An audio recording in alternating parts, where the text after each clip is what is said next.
బండ్ల గణేష్ అంటే ప్రత్యేకమైన style, dialogues, ఎనర్జీకి మరో పేరు. కమెడియన్గా కెరీర్ను ప్రారంభించి ఆ తర్వాత నటుడిగా, నిర్మాతగా తనకంటూ ఒక ప్రత్యేక గుర్తింపు తెచ్చుకున్న బండ్లన్న. ఇప్పుడు సినిమాలకు కొంత దూరంగా ఉన్నప్పటికీ తన వ్యాఖ్యలతో మాత్రం ఎప్పుడూ వార్తల్లోనే ఉంటారు.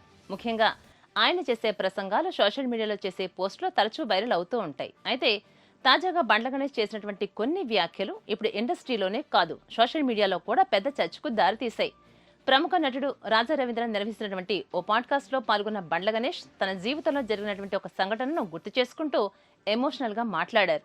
జీవితంలో కొన్ని సంఘటనలు మనిషిని పూర్తిగా మార్చేస్తాయని చెబుతూ ఉంటారు. కొందరికి అవే పాఠాలుగా మారుతాయి, మరికొందరికి అవే లక్ష్యాలుగా మారుతాయి. ఇక బండ్ల గణేష్ జీవితంలో కూడా అలాంటి సంఘటనే జరిగిందని ఆయన వివరించారు. తెలుగు సినీ పరిశ్రమలో ఓ పెద్దాయన ఉండేవారు. ఆయన నాకు చాలా సహాయం చేశారు. ఆయన మంచివారే, కానీ ఆ రోజు ఎందుకు అలా ప్రవర్తించారో ఎప్పటికీ నాకు అర్థం కాలేదు అంటూ తన కథను ప్రారంభించారు.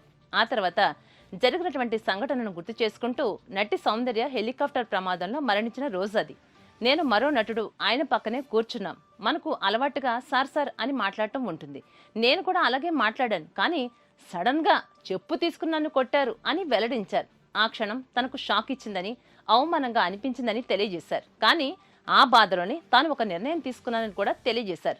అక్కడి నుంచి బయటకు వచ్చినటువంటి తర్వాత తన పక్కనున్న వ్యక్తితో ఒక మాట చెప్పాను. నా దగ్గర డబ్బు లేదని నన్ను ఇలా చూసి ఉంటారు, కానీ ఒక రోజు ఆయన కంటే ఎక్కువ డబ్బు సంపాదించి చూపిస్తాను అని అప్పుడే అనుకున్నాను అని తెలియజేశారు.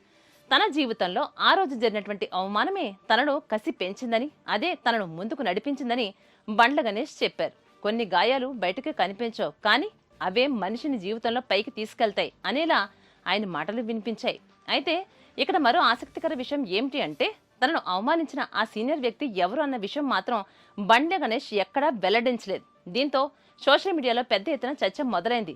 ఒక్కో నెటిజన్ ఒక్కో పేరును ఊహిస్తూ కామెంట్లు చేస్తున్నారు. అయితే దీనిపై ఎలాంటి అధికారిక సమాచారం లేకపోవడంతో సోషల్ మీడియాలో వస్తున్నటువంటి పేర్లన్నీ కేవలం ఊహాగానాలుగానే చూడాల్సి ఉంటుంది. కానీ ఒక విషయం మాత్రం స్పష్టంగా కనిపిస్తోంది. కొన్నిసార్లు జీవితంలో ఎదురయ్యే అవమానాలు మనిషిని కూల్చేయు, మరింత బలంగా నిలబడతాయి. బండ్ల గణేష్ చెప్పినటువంటి ఈ సంఘటన కూడా ఇప్పుడు అదే సందేశంతో నెట్టింట వైరల్ అవుతోంది.